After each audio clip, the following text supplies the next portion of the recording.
धन के साथ धर्म की ओर सुख की खोज।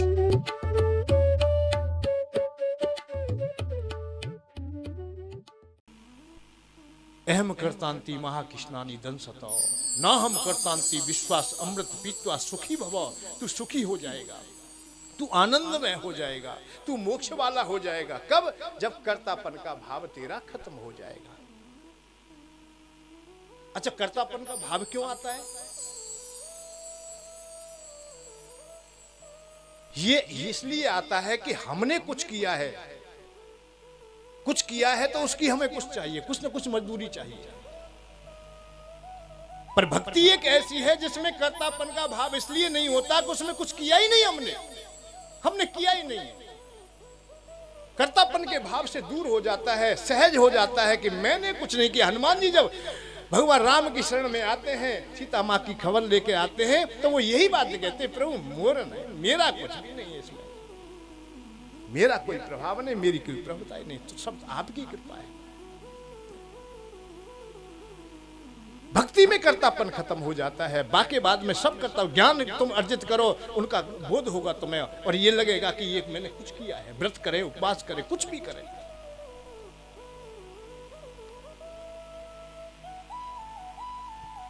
हनुमान जी जब लंका में जाते हैं, मां की खोज के लिए गए, हर दरवाजे को उन्होंने टटोल के देखा। सुंदरकांड में बहुत अच्छी प्रकार से तुलसी बाबा ने लिखा है, मंदिर प्रतिकर सोया और देखे जाता गयु दशानन मंदिर मायो। रावण के घर को भी टटोल के देख लिया, पर मां नहीं मिली। अब ये भी बात और जान लेना, बहुत भक्त के पास में ये चक्षु होते हैं, ये आंखें होती हैं जो सब कुछ देख सकता है। जबकि तुलसी कृत रामायण को भी इशारा करती है, और वाल्मीकि रामायण को जब पढ़ोगे तो बहुत गहराई में चले जाओगे। जब रावण के भवन में हनुमान जी जाते हैं तो वहां बहुत दिव्य सुंदर स्त्रियों को देखा उन्होंने, नाग कन्याओं को, यक्ष कन्याओं को, देव कन्याओं को, मानव कन्याओं को, जो बहुत बहुत सुंदरता लिए हुए थी। तो सुंदरता से नहीं, केवल उनके चरित्र और व्यवहार से ही कि ये अस्त व्यस्त हैं, ये मदरापान किए पड़ी हैं, ये मेरी मां नहीं हो सकती हैं, अर्थात ये सीता जी नहीं हो सकती हैं। केवल इतनी बात थी। मंदोदरी आदि रानियों को भी देख करके ये सीता जी नहीं। पर जब थकने लगे तो उसी समय भवन एक पुण्य दीक सुहावा, हरे मंदिर ता भिन्न बनावा, रामा युद्ध अंकित गृह शोभा वरन न जाए, नव तुलसी का वृंद तहां देख इसका। अरे भक्त के पास जब परेशानी भी आने लगती है तो भगवान कोई ना कोई मार्ग दे देते हैं, रास्ता दे देते हैं, कोई ना कोई रास्ता निश्चित निकल के आ जाता है। सामने दिख गया, अच्छा घर देखा, पूरी लंका में ऐसा घर तो कोई नहीं मिला है। तुलसी का बिरवा दिखाई दिया है, राम नाम लिखा हुआ है, सातिया कड़ा हुआ है, ओम लिखा हुआ है कि ये तो कोई ना कोई सज्जन का ही घर है, अच्छे व्यक्ति का घर है। परंतु मैं खोज के लिए आया हूं, तो इसलिए मैं सीधा सीधा नहीं जा सकता, छुपाना तो पड़ेगा। भाई लंका में यहां कहां सज्जन कर बासा, यहां सज्जन कैसे हो सकता है? परंतु लिखा हुआ है, पहले से ही बोर्ड लगा हुआ है। भाई दुकान खोलते बोर्ड लगाते तो लगा हुआ है तो हो सकता है अच्छा हो, तो टटोल के देख लिया। उसी समय में जो घर में रहने वाले हैं वो रावण के भाई हैं विभीषण जी, वो भी राम राम जपते हुए बाहर निकले। दोनों एक दूसरे को देखते रह गए। वो ब्राह्मण का रूप लिए हुए हनुमान जी। एक बात और जाने, यहीं से समझ ले कि जब जैसा व्यक्ति हो और ऐसा ही मिल जाए, उनके हृदय की आवाज हृदय तक पहुंच जाती है, एक दूसरे से मिल जाते हैं, उसमें कोई छुपाव नहीं रहता है। दोनों चकित रहे। विभीषण जी भी यही सोच रहे कि यार लंका में ये ब्राह्मण कहां से आ गए। हनुमान जी के हृदय में भी यही बात है कि ऐसे दुष्ट लोगों के बीच में ऐसा सज्जन पुरुष कहां से आ गया। पर दोनों में कोई भी छुपाव नहीं रहा। जब आप लोग सुंदरकांड पढ़ोगे तो दोनों ने अपनी अपनी बातें खोल के रख दी। विभीषण जी ने सहजता से कह दिया। जब हनुमान जी ने पूछा, भैया यहाँ तो सब लोग ऐसे ही है, मैं आकाश मार्ग से जा रहा था, मुझे इच्छा हुई कि तुम्हारे यहाँ ये घर परिवार अच्छा देखा, इधर से यज्ञ की वेदियों से जो खुशबू जा रही है वो आकाश तक पहुंच गई है। तो मैं तो सोचा अच्छा यहाँ विश्राम कर लूँ थोड़ी देर। आप कौन लोग हो जो ऐसे लोगों के बीच में रहते हो? उन्होंने छुपाया नहीं, सीधा सीधा परिचय दे दिया, भैया हम तो रावण के भाई हैं, परंतु हमें इन लोगों का व्यवहार तो अच्छा नहीं लगता है, परंतु हम क्या करें, हमें रहना तो नहीं है। कैसे कैसे हनुमान जी ने भी अपने को नहीं छुपाया, उन्होंने भी बताया भैया मुझे क्षमा करना, और मैं तो इस तरह से आया। सज्जन व्यक्ति से कभी हानि नहीं होती, चाहे वो कोई भी क्यों नहीं। भीषण जी ने हाथ जोड़ के कहा भैया मुझ अनाथ पे क्या भगवान कृपा कर सकते हैं? क्या मुझे कभी दर्शन दे सकते हैं? कभी मुझसे मिल सकते हैं? क्या मैंने उनके दर्शन पा सकूंगा? करें कृपा भानुकुल नाथा, सहज पाप पिय तामस देहा, जथा आलूकम तुम पर नेहा। ऐसे शब्द विभीषण ने स्वयं में बोले हैं। अवमो भाव भरोसे हनुमंता, और बिन हरि कृपा मिले नहीं संता।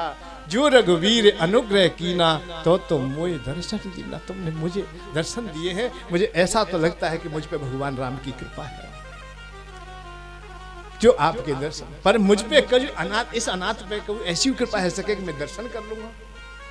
तो यह बहुत महत्वपूर्ण बात आती है कि जब दो सज्जन मिलते हैं, जो भक्त मिलते हैं, तो आपस में कैसी बातें करते हैं, केवल ये बताने का प्रयत्न है। हनुमान जी ने विचार किया कि अब प्रदेश की बात है, दूसरे देश की बात है, कौन की उपमा दूं, कौन की बड़ाई करूं या कौन की बात करूं। तो हनुमान जी ने यहां दो शब्द बोले, भैया मेरे प्रभु बहुत अच्छे हैं, सुनो विभीषण प्रभु की रीति। उनकी रीति परंपरा है, करे सदा सेवक पर प्रीति। सेवक से हमेशा वो प्रेम करते हैं। अरे आप कितने अच्छे हो, तुम ब्राह्मण कुल में जन्म लिया है, आप भक्त हैं, और तुम्हारी तुम बात कहते हो। तो अब उदाहरण के लिए जब बाहर से कहां से लाए, तो इसलिए उन्होंने अपने को ही सामने रख दिया। हनुमान जी ने यहां अपने को ही सामने रख दिया। कहो कवन में परम कुलीना, कपि चंचल सब ही विधहीना। और प्रात लिए जो नाम हमारा, तह दिन ताहे न मिले आहारा। अरे भैया हमको ही देख लेना, हम कहाँ के अच्छे कुल से हैं, हम कहाँ से अच्छे लोग हैं। हम कपि हैं, वानर हैं हम लोग, हमारे कुल का भी कोई स्थायी नहीं कह सकते हम लोग। कहो कवन में परम कपि चंचल सब ही विधीना, और प्रात लिए जो नाम हमारा। यहां तक हनुमान जी बोलते जा रहे हैं, और अंत में तो हनुमान जी ने ऐसा शब्द बोल दिया जो हम लोगों में सामर्थ्य नहीं हो पाती कि ऐसे शब्द बोल दे। असमय अदम सखा सुन मुंह पर रघुवीर। हे सखा, हे मित्र, मुझ जैसे अधम पर भी मेरे प्रभु कृपा कर सकते हैं, तो तुम तो बहुत श्रेष्ठ हो, तुम तो अच्छे हो। असमय अदम सखा सुन मुंह पर रघुवीर, कीनी कृपा सुमिर गुण, भरे बिलोचन नीर, आंखों में आंसू। ये भक्तों की बात है, दो संतों की बात है, भक्त आपस में बातें करते हैं। आपत्ति काल जब भीषण पर आया, भरी सभा में वो ठुकरा दिए गए थे, उनका अपमान हुआ था, उनका सर्वस्व छीन लिया गया था, तो उन्हें कोई पतवार नहीं मिलता है। तो वही हनुमान जी की बात याद आ गई कि मुझसे हनुमान जी कह के गए हैं कि भगवान राम ऐसे है, वो करुणा के सागर है, वो सब पर दीनों पर कृपा करने वाले हैं, आनंद बरसाने वाले हैं, तो मैं क्यों ना वहीं जाऊं। और कहीं किसी जगह के लिए उन्होंने विचार किया ही नहीं मन में, जबकि दुश्मन की बात है सामने।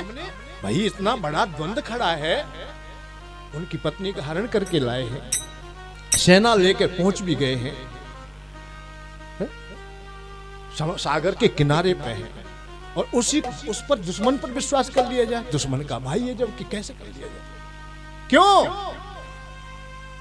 क्योंकि हनुमान जी ने हृदय से बात कही, और हृदय की बात हृदय तक पहुंच गई।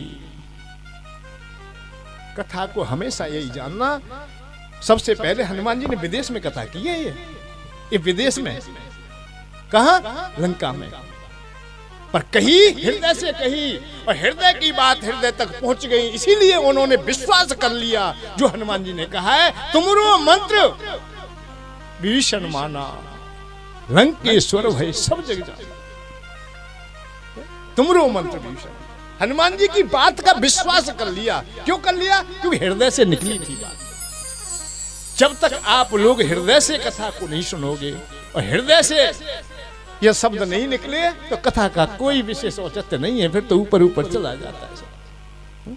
रावण ध्यान दे के नहीं सुना है, वही कथा हनुमान जी ने रावण से भी तो कही है, फिर रावण जी को समझाया, खूब बात कही, पर उन्होंने हृदय से नहीं सुना, उसकी समझ में नहीं आई।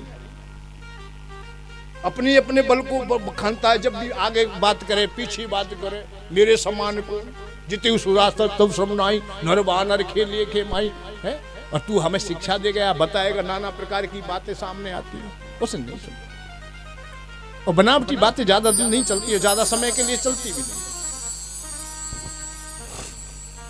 कालनेमी खूब संत बन के बैठता है, बड़ा महात्मा बन जाता है, बहुत अच्छा, साज श्रृंगार बहुत अच्छा था उसका, उसकी कुटिया भी बहुत बढ़िया आई, झरना झर रहे हैं, कोई कुहू की है आवाज से झरने आएगा की बात आती है। रामायण में खूब बहुत सुंदर उपवन, और जटा लटा भी ठीक थी, बहुत बढ़िया, और बैठ गए सिया राम सीताराम सीताराम, बहुत अच्छा भजन गा रहा था वो, बहुत सुंदरता से पूरी रामायण सुना दी उसने, और ये भी बताया कि रावण का और राम जी का युद्ध हो रहा है, और शक्ति भी लग गई है। सुसैन वैद्य ने तुम्हें बताया है कि द्रोणागिरि से संजीवनी लेके जाओगे तो उनके प्राण बच सकते हैं, और इसकी तुम चिंता क्यों करते हो? मानी बाबा तुम, मान के मैं त्रिकालदर्शी हूं, भूत भविष्य वर्तमान सब कुछ जानता हूं। जब कथा कहते कहते बीच में उन्होंने बार बार रावण का नाम लिया। देखो एक और बात बताए, जैसा व्यक्ति होता है ऐसी वृत्ति उसकी भीतर कितनी छुपा ले। होत महारन रावण रामय, उन्होंने जब परिचय दिया बार बार बताया कि किसका युद्ध हो रहा है, और रावण का राम का हो रहा है। रावण के साथ जो कुछ बात कर रावण रावण रावण, हनुमान जी समझ रहे भाई ये बार बार रावण का नाम पहले क्यों लेता है। तो जो जैसा विषय होता है, जैसी वृत्ति होती है, पर ज्यादा दिन नहीं चल पाता, नहीं छुप पाता है, बनावटी बातें ज्यादा नहीं चल पाए। और ब्रज के तो हर गांव, कोई भी गांव ऐसा नहीं है जो व्यर्थ में बसा हुआ है। भगवान श्याम सुंदर की माधुरी लीलाओं से कहीं ना कहीं संग है हमारा। हम इसलिए बड़े भागी हैं, हम बहुत बड़े भागी हैं, बहुत ही पुण्यवान है जो हमें ब्रज में जीवन प्राप्त है। जीवन में हो सकता है ब्रज में ज्ञानी हो या ना हो, बैरागी हो या ना हो, और मोक्ष तो कभी मांगा तो है नहीं। वैसे हमारे लोगों के किसी भी संत भक्त की कहीं भी कहानी हम सुनते हैं, किसी ने कोई जिज्ञासा रखी नहीं कि हमें मोक्ष मिल जाए। एक आध पंक्ति आती है, रसखान बाबा वगैरह ने कहा है, मानस हो तो वही ब्रज, मानस हो तो वही रस खाने बस हो ब्रज, गोकुल गाँव के ग्वारन, और पाहन हो तो वही गिरी को जो धर्यो कर छत्र पुरंदर कारण। कितनी दूर है बताओ गिरिराज जी हमसे? अरे हम गिरिराज जी में ही हैं। हर यात्री जाने वाले के दर्शन होते हैं, उनके पग धूली हमें प्राप्त हो जाती है, हमसे अलग थोड़ी है। जो संत लोग, महात्मा लोग, परमात्मा देवता लोग भी जो कामना करते हैं वो बात हमें मिला हुआ है। और पाहन हो तो वही गिरी को जो दयो करे छत्र पुरंदर कारण, और जो खग हो तो बशीरो करो मिली कालिंदी कूल कदम की डारन, और जो पस हो तो कहावस मेरो चरो निति नंदी की धेन मझारण। ये कामना संतों ने की है, भक्तों ने की है, मोक्ष की बात हमारे यहाँ आई नहीं कभी। और ऐसो न पुण्य कियो कोई जो मानव जन्म मिले ब्रज में, जो कहूँ पसकौरे जन्मों मिले तो धैर्य बनूं ब्रज मंडलों में। और अंत में क्या कहता है, रसिकों के रे टुकड़ा खाने मिले तो स्वाने बनूं ब्रज मंडलों में। पूरी दुनिया में आप घूम के आ जाना कि कोई भी कहीं भी कोई संत महात्मा कोई भक्त ये कह दे कि मुझे स्वान बना दे, मुझे पशु बना दे, मुझे पक्षी बना दे, केवल ब्रजवासी कह सकता है। और ब्रज के संत कह देते हमें भाई ब्रज में ही बनाना, चाहे बना कुछ भी दे, कुछ भी बना, ब्रज मत छुड़ा, क्योंकि ब्रज में बड़ा आनंद है, यहाँ माधुर्य है, यहाँ प्रेम है। उस प्रेम में हम लोग इतने ओत-पोत हो जाते हैं। धन के साथ धर्म की ओर सुख की खोज।